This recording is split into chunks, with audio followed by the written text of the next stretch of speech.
Lulie the Iceberg.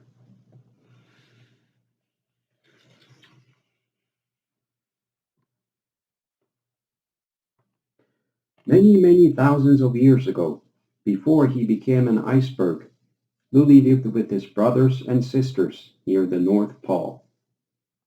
Together they formed the Greenland ice sheet. Lulie had many friends. Some of them, like the polar bear, lived in the Arctic, but others traveled to faraway lands and came back with exciting stories. The humpback whale sang of sun-soaked islands and seas. The northern wheater chirped and twittered of deserts where everything was brown and dry, and the winds whispered of tropical forests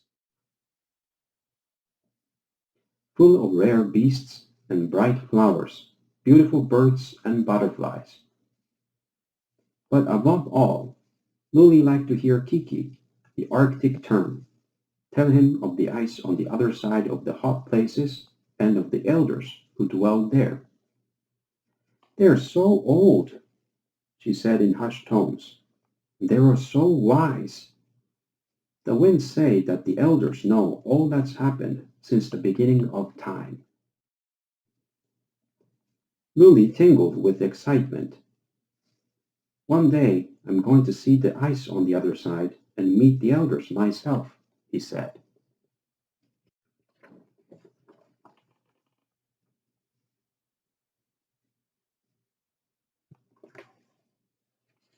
As time passed, Lulie gradually moved from the center of the ice sheet toward the sea. Soon he would become an iceberg.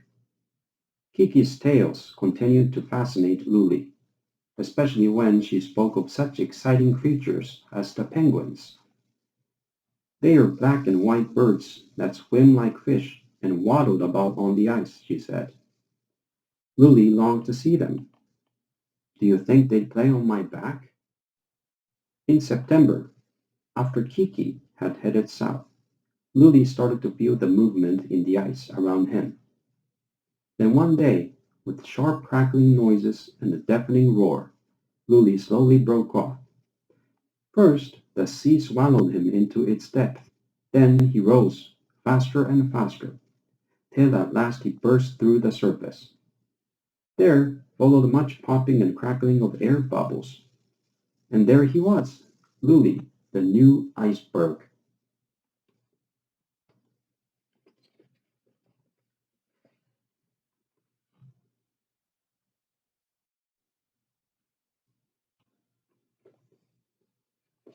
His friends gathered around him. "Don't go," said the polar bear. "When you get to the hot places, you will melt." But Lulie was determined to go. "Good luck." The bowhead whale, knowing he would never travel south himself, gave Lulie a nudge and a push to start him off. The narwhals lifted and crossed their tusks, and the belugas squealed their goodbyes. As he drifted past, all his friends cheered him on. The humpbacks called out, "Soon we will be heading south too. Good luck."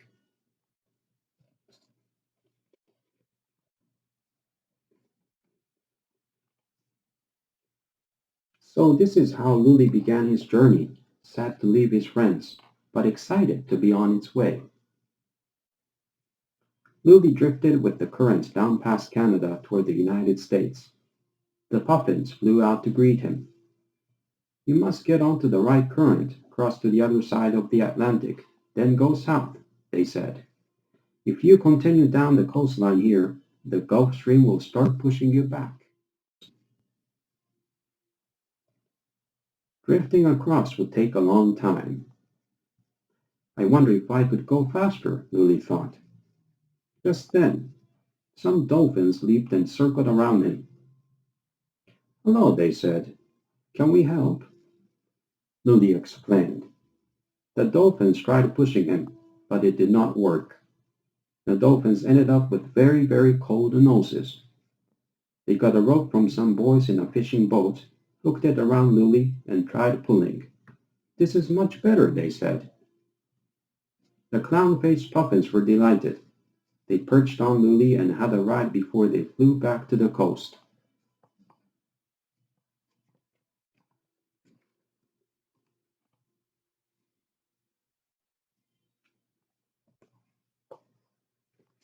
The dolphins kept up a friendly chatter and took turns pulling. But when they were off the coast of Spain and Portugal, it was time to part. He thanked them and let them eat the fish that were plentiful around him. Lulie drifted on past Morocco. Some big black and white birds flew out to see him. Lulie was fascinated. "Are you penguins?" he asked. "Oh no," replied the birds. "We are storks. We heard about you from the northern Widar and were eager to meet you. You're very beautiful and so blue. But beware, for it will grow very hot as you move south." It was true.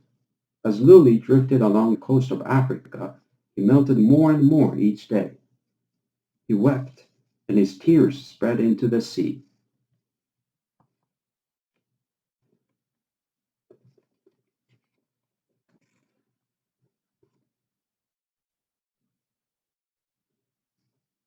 The winds felt sorry for him. "We will take you to the other side of the Atlantic," they said, "and blow you across the equator." For many days they blew. The waves lashed at Lulie and broke about him. It was all rather exciting. But one day, as he drew near the Brazilian coast, he spotted a boat that was being tossed about by the waves. As he looked on, a little girl on the boat was swept overboard. "Stop, stop," Lulie cried out to the winds. "You must stop."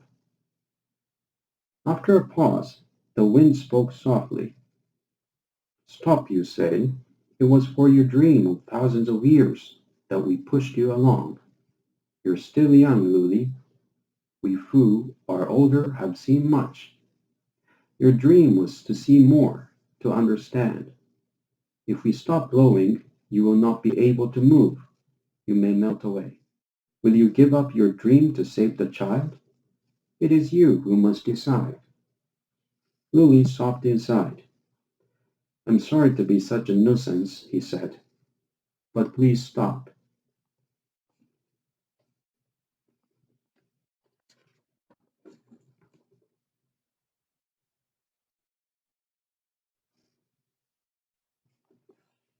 The wind stopped blowing and the waves calmed down. The boat moved away in search of the child. Lost in his own thoughts, Lulie drifted along. Why was it that felt so alone? Time passed. How long, he did not know. When, to his surprise, he looked down to find a little girl climbing onto him. She looked very tired and sat still, snuggled up against him. "Hello, I'm Lulie," he said. "Are you all right?" "Yes, thank you," she replied. "My name is Marina. I was frightened, but the turtle helped me." Lulie looked and saw a large leatherback turtle floating beside him. "Marina needed some fresh water, so I brought her to you," the turtle explained. Lulie watched Marina drink and felt warm and tender inside. Her father is a scientist studying sea turtles. The storm took him by surprise. The leatherback continued. "But you, what are you doing here?" Lulie explained. "My goodness," said the turtle. "You're a brave one."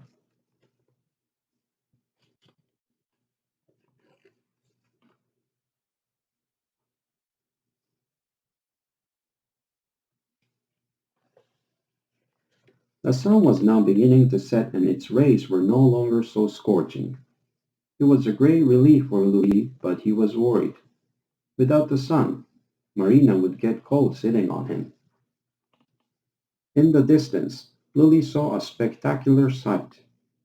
A formation of large birds with velvety red plumage sweeping across the backdrop of a sunset. "How wonderful!" Lulie exclaimed.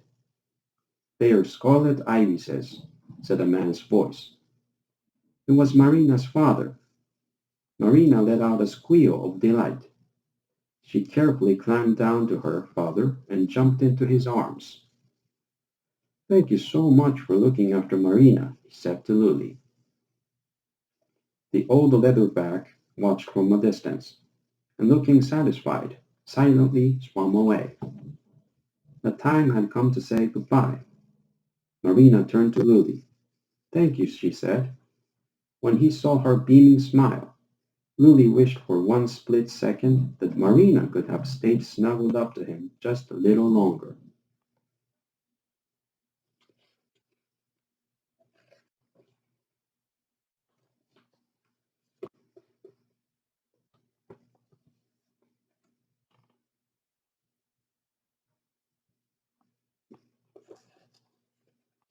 At night, the moon and the stars would whisper sweet words of encouragement.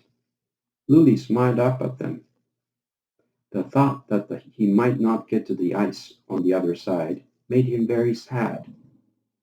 But somehow Marina had left him with a sense of warmth and tenderness, and he felt at one with the sea and the sky.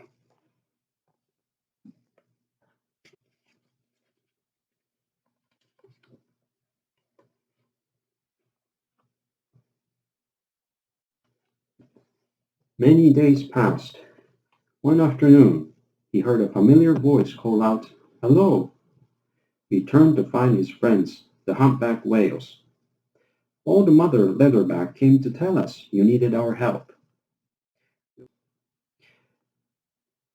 We'll give you a shove over the equator and ask the barracudas to help too. Once you are across, you must move quickly, for it is a warm current. Hurry, we've no time to lose. Lulie braced himself. The whales pushed him faster and faster and gave him a final shove.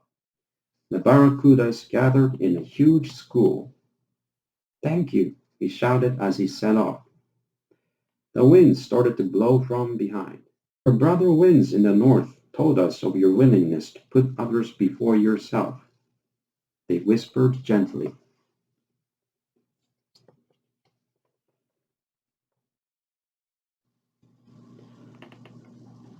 Lulie was blissfully happy.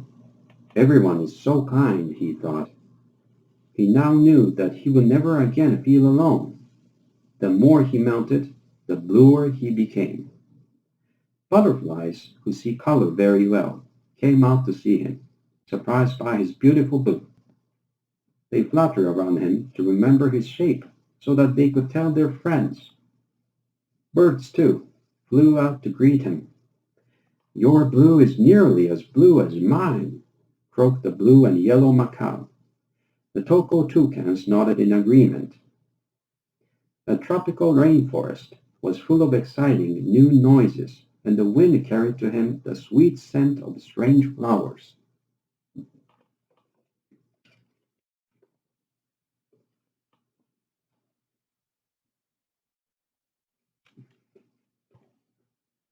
Hello, sang the southern humpback whales as they came to greet him.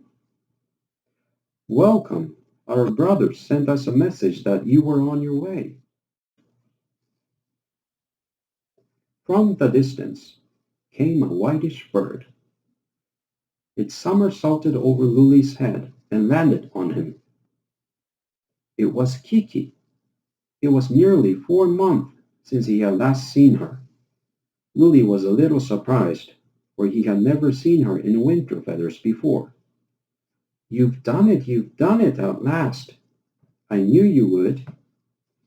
You should be in Antarctica in no time, Kiki said triumphantly. I am so proud of you, your beautiful iceberg. Lulie beamed. The ice crystals inside him glowed a gorgeous blue.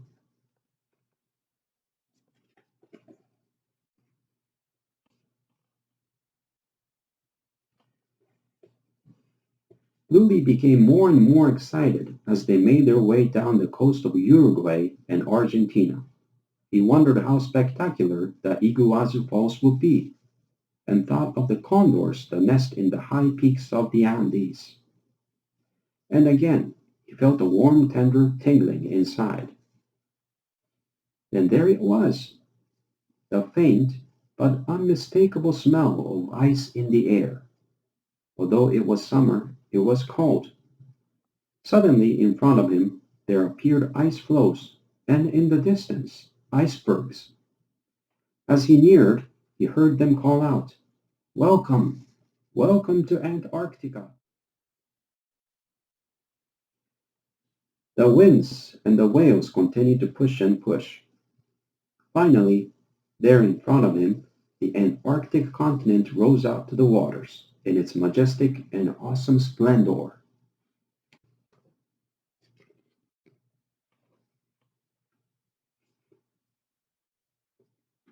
How beautiful! Lulie sighed. Inside him, bubbles burst and exploded with emotion. It was then that a strange group of black and white creatures darted through the water, charging straight at Lulie. As they approached, they jumped out of the water one after the other and started walking all over him. Lulie took a deep breath. Are you penguins? He asked shyly. Yes, yes, they replied. Emperor Penguins, welcome to the Antarctic. More penguins clambered on. Lulie tingled and glowed inside with joy.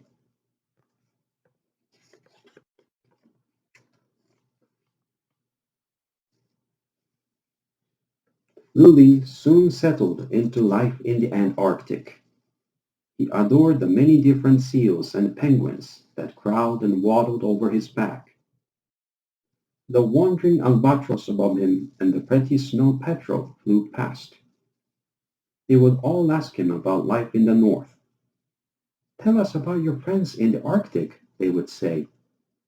Kiki came and played every day. She was proud of her friend. He seemed so much wiser now as he told her of his journey. I know there were hard moments, he said, but I can only remember the joy of discovering friendships and the breathtaking beauty of the planet we live on.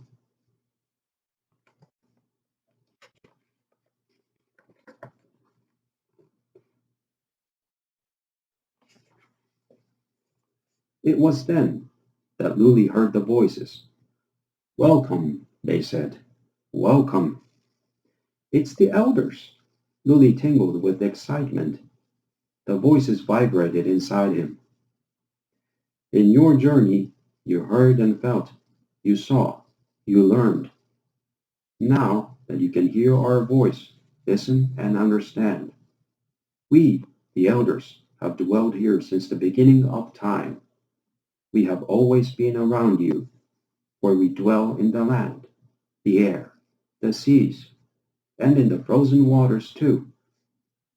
We are the keepers of the knowledge and wisdom of the earth. And one day, Lulie, you will become one of us. Me? One of the elders? All the crystals in him, each a little time capsule of history, shimmered and shined a brilliant blue.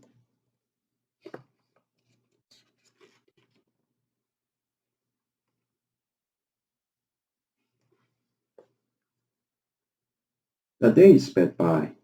It was soon February. Kiki, the Arctic tern, prepared to head north. She felt very important, for she was the messenger, the official carrier of the message that Lulie the Iceberg was sending to his friends in the north. If you see Kiki, ask and she will share Lulie's message with you. But you must promise to listen very, very carefully. The end.